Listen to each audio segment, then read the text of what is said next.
Olá, agora eu converso com o professor de Geografia e coordenador pedagógico no Colégio La Salle Dores, Fábio Guadagnino, e nós vamos conversar sobre consciência crítica em sala de aula. Tudo bom, professor? Nós já sabemos que o educador tem um papel decisivo na formação da consciência crítica entre os seus alunos. Na prática, como o educador faz isso? Bom, acho que há algumas estratégias que a gente pode adotar. Uma delas é cobrar uma postura crítica em relação ao próprio processo de ensino-aprendizagem. É um dos aspectos avaliados aqui na nossa escola, que o aluno tem uma postura crítica diante da sua própria aprendizagem, do que ele está fazendo para que a aprendizagem funcione, para que o ensino se efetive. A própria análise do processo de avaliação também pressupõe um certo criticismo, e eu costumo sempre cobrar dos meus alunos 3 posturas, que eu acho que são fundamentais.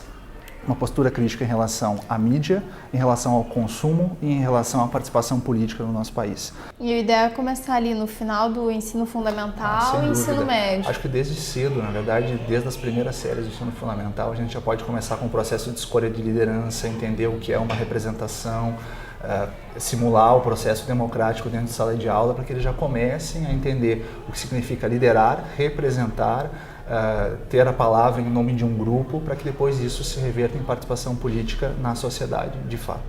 Professor, por que a consciência crítica muda o nosso olhar sobre os fatos e transforma o nosso dia a dia?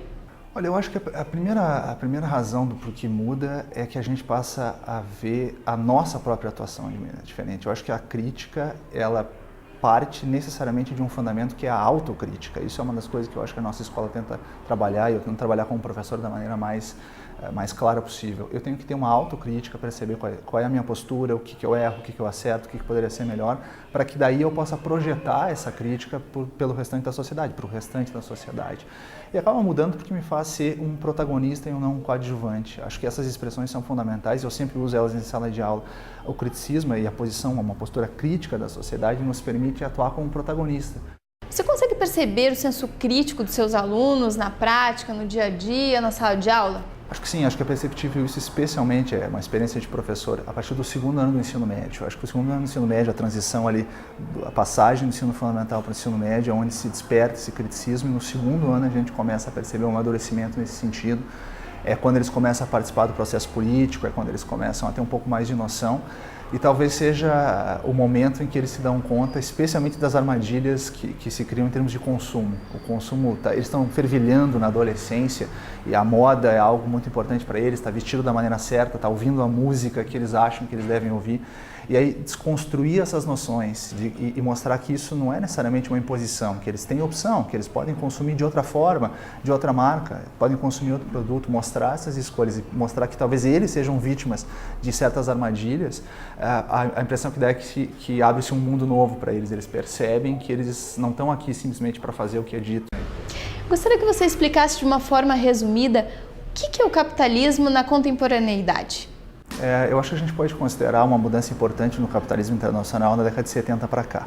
A gente visivelmente entrou numa nova fase, a gente pode chamar, alguns vão chamar de capitalismo financeiro, ou talvez na década de 90 para cá já de capitalismo globalizado, mas fato é que da década de 70 para cá, uma nova estrutura econômica se formou, e essa noção talvez seja fundamental que seja construída. É um capitalismo muito mais abstrato, muito mais volátil, onde a lucratividade se deslocou do primeiro e do segundo setor para um terceiro setor de comércio e serviços e já talvez para um quarto setor, que é o sistema financeiro, pura e simplesmente. A cada 2 anos a gente tem uma nova tecnologia aparentemente revolucionária, e a cada 2 anos todo mundo que se deixa influenciar por essa renovação acaba descartando seus produtos, especialmente produtos eletrônicos, e adquirindo produtos novos.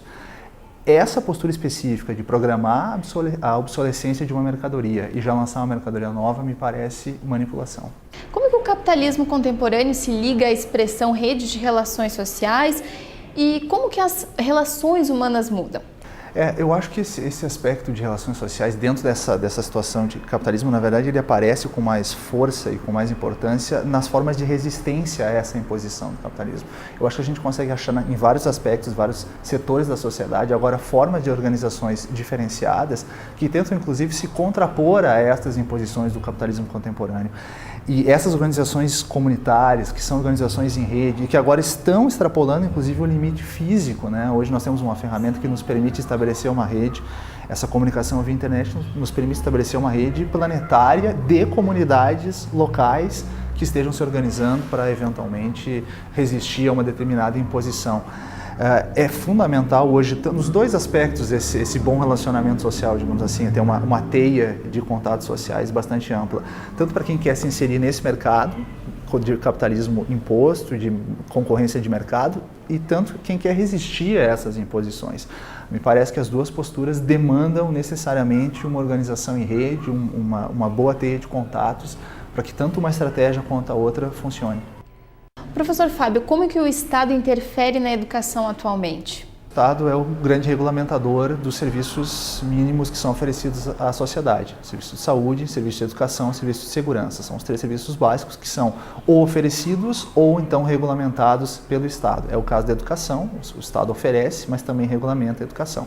Acho que é uma discussão bem importante em sociologia, essa relação até onde vai o direito de decisão sobre a sua própria vida e sobre suas atitudes em relação à sua família, seus amigos, de um cidadão, de um indivíduo, e onde começa o direito do Estado de dizer para aquele indivíduo, não, tu deve te portar dessa maneira. A gente pode pensar em alguns exemplos para que isso fique mais claro. Classificação etária de um filme. Até que ponto vai o direito de uma mãe dizer, não, eu quero que meu filho veja esse filme, e até onde começa o direito do Estado de dizer, não, esse filme não pode ser visto por crianças abaixo de determinada idade. É um exemplo que pode parecer banal, mas que está exatamente no centro dessa questão. Até onde vai a vontade individual e onde começa o Estado com a sua intervenção maior. Me parece que no campo da educação é algo parecido. O Estado brasileiro hoje determina que todo ensino fundamental é obrigatório. Não é possível, não se permite que uma criança esteja fora da escola regular fundamental. Nesse caso específico, e na maioria dos casos que o Estado brasileiro faz sua intervenção, me parecem intervenções adequadas. Você já respondeu a minha segunda pergunta, né, dessa questão do lado positivo da intervenção. E qual poderia ser um lado negativo do intervencionismo? A questão da censura. A censura me parece ser um ponto que é discutido e que a gente fica às vezes na superfície.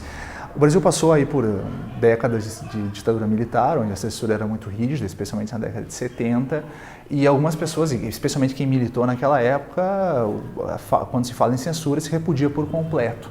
Mas é uma questão que se discute, inclusive, em sala de aula. A gente não é contra a censura, a gente é contra um critério arbitrário de censura. Eu sempre dou esse exemplo.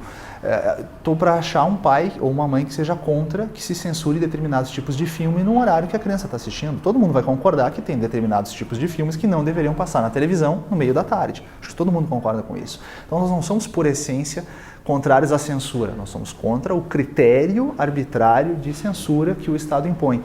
E é aí que eu acho que começa o problema da intervenção do Estado. Quando os critérios de intervenção do Estado deixam de ser os critérios que são formados a partir da maioria, deixam de ser critérios que são formados a partir da opinião pública, da opinião acadêmica, quando a intervenção passa a estar baseada na intenção e na vontade do governo em si, da instituição Estado, e especificamente do partido que está no governo, essa intervenção começa a ser necessariamente prejudicial.